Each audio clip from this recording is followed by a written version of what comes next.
Hello friends, Tomodachi. So I'm making Ichiban Ramen today.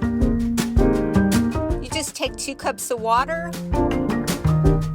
put the noodles in, let them boil for about 4 to 5 minutes.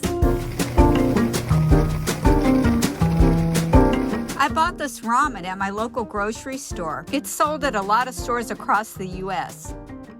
You just add the seasoning packet. Now you could also top this with things like chopped scallions, any type of vegetable finely chopped up, also chopped eggs, and some extra seasoning like Tabasco sauce or sesame oil or chili oil.